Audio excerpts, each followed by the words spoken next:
আসসালামু আলাইকুম প্রিয় ফুটবল ফ্রেন্ডস।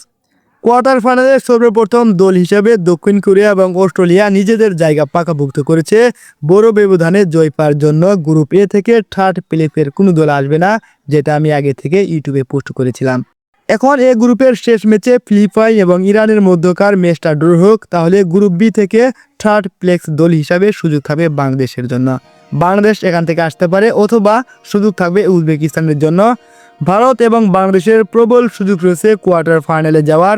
আজকে সকালে ফিলিপাইনকে 3-0 গোলে হারিয়ে গ্রুপ এ থেকে কোয়ার্টার ফাইনাল নিশ্চিত করেছে দক্ষিণ কোরিয়া।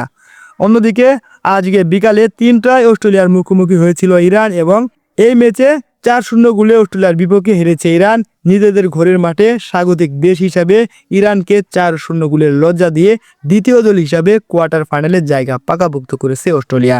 আর এখানে বেস্ট থার্ড প্লেসের জন্য নিজেদের শেষ ম্যাচে মুখোমুখি হবে ইরান এবং ফিলিপাইন, যেখানে ইরান 4 গোল হজম করেছে এবং ফিলিপাইন হজম করেছে 3 গোল, বাংলাদেশ হজম করেছে 2 গোল। তাই বর্তমানে দুই দলের গোল ডিফারেন্স বাংলাদেশ থেকে পিছিয়ে।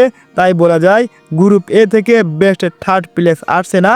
আর এখন কথা হলো, বাংলাদেশ যদি আগামীকাল শুক্রবার সকাল 8টার ম্যাচে কোরিয়ার সাথে 2-0 গোলে কিংবা 2-1 গোলে অথবা 3-1 গোলেও ডিফেন্স করতে পারে, আর উজবেকিস্তানকে যদি বাংলাদেশ ন্যূনতম 1-0 গোলেও হারাতে পারে, তাহলে বাংলাদেশের জন্য কোয়ার্টার ফাইনালের টিকিট নিশ্চিত।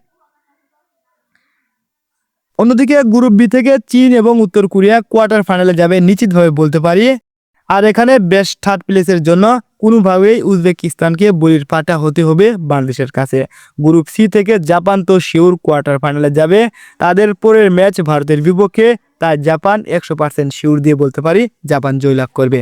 অন্যদিকে ভিয়েতনামের পরের ম্যাচ চাইনিজ তাইপের বিপক্ষে। সেই ম্যাচে ভিয়েতনামের শক্তিমত্তা ও স্কিল ভিয়েতনামের পক্ষে কথা বলছে। আশা করি ভিয়েতনাম জিতবে। আর এরকম যদি হয়, গ্রুপ সি থেকে কোয়ার্টার ফাইনালে যাবে জাপান কিংবা ভিয়েতনাম। ভারত এবং চাইনিজ তাইপের জন্য যে দল জয়লাভ করে চলে যাবে কোয়ার্টার ফাইনালে। ইকুয়েশনটা যদি এরকম হয়, তাহলে বাংলাদেশ অবশ্যই কোয়ার্টার ফাইনালে নিশ্চিত জায়গা পাকাভুক্ত করবে। তবে তার জন্য চ্যালেঞ্জ হলো আগামীকালের ম্যাচে কম ব্যবধানে হারতে হবে এবং উজবেকিস্তানের বিরুদ্ধে ন্যূনতম ড্র করতে হবে, অথবা 1-0 গোলে হলেও জয়লাভ করতে হবে। ফুটবল প্রিয় বন্ধুরা, সর্বোপরি কথা হলো বাংলাদেশ কি আগামীকাল জয়লাভ করতে পারবে? বাংলাদেশের জন্য জয়লাভ করাটা অনেক অনেক কঠিন। তাই আমরা আশা করব আগামীকাল বাংলাদেশ জয়লাভ না করতে পারলেও বাংলাদেশ যেন অল্প গোল ব্যবধানে তাদেরকে ডিফেন্স করতে পারে। এবং বাংলাদেশের পরবর্তী ম্যাচ হবে উজবেকিস্তানের বিপক্ষে। আর বাংলাদেশ যদি উজবেকিস্তানের বিপক্ষে ড্র না করে ন্যূনতম একটা জয়লাভ করতে পারে, তাহলে বাংলাদেশ অবশ্যই কোয়ার্টার ফাইনালে নিশ্চিত করবে। ধন্যবাদ সবাইকে। আসসালামু আলাইকুম।